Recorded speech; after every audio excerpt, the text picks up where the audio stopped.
Hello student, welcome to my channel.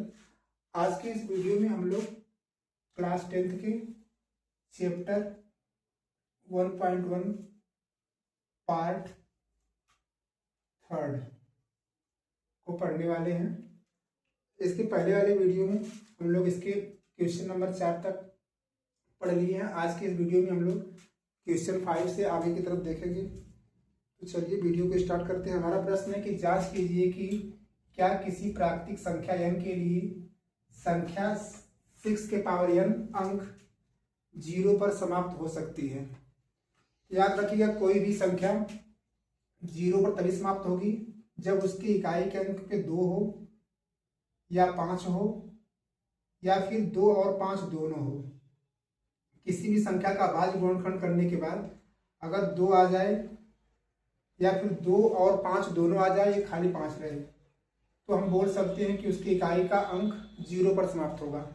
तो सबसे पहले हम यहाँ पे हमारे पास जो संख्या है वह 6 के पावर n है।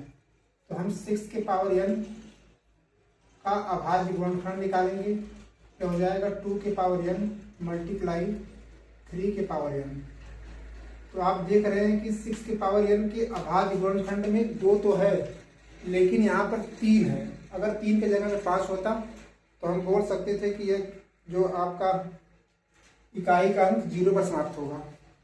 तो यहाँ पर इसका इकाई का अंक 0 पर समाप्त नहीं होगा। इसका कुछ हिंदी लिख लेंगे। सबसे पहले हम लिखेंगे कोई भी संख्या कोई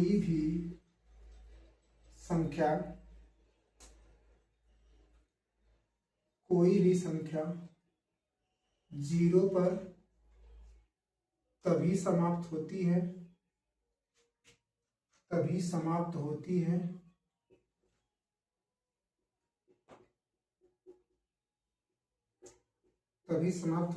जब उसके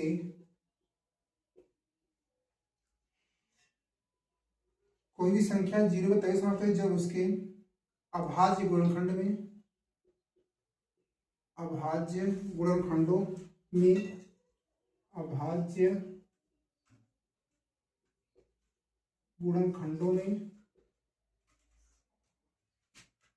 2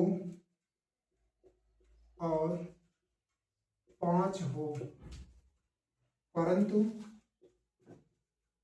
हम लिखेंगे 6 के पावर जो n है, इसके अभाज्य गुणनखंडों में 2 तो है लेकिन 3 नहीं है। जैसा कि यहाँ पर ऊपर भी आप देख रहे थे और यहाँ भी देख सकते हैं। तो यहाँ पर लिख लेंगे 6 के पावर n के अभाज्य गुणनखंडों में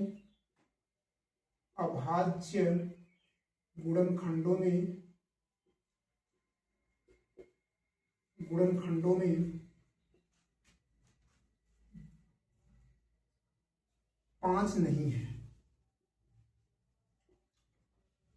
अतः n का कोई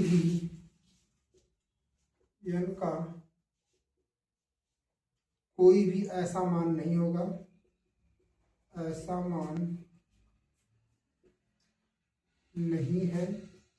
का कोई भी ऐसा मान नहीं है जिससे वह 0 पर समाप्त हो, जिससे वह 0 या 0 जो भी लीजिए पर समाप्त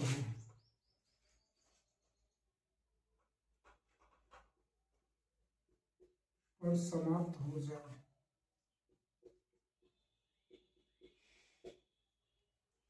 बस इतना ही आपको लिखना था, जांच करना था।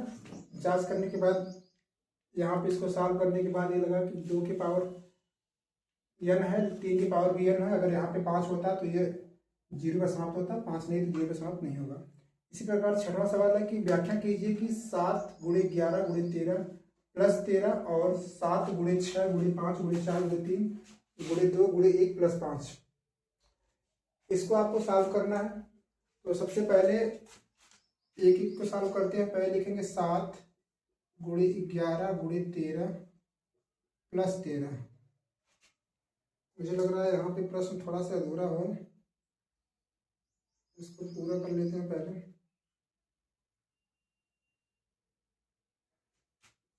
यहाँ पे प्रश्न है कि व्याख्या कीजिए 7 गुणे 11 गुणे 13 प्लस 13 और 6 7 गुणे 6 गुणे 5 गुणे 4 गुणे 3 गुणे 2 गुणे 1 प्लस 5 भाज्य संख्या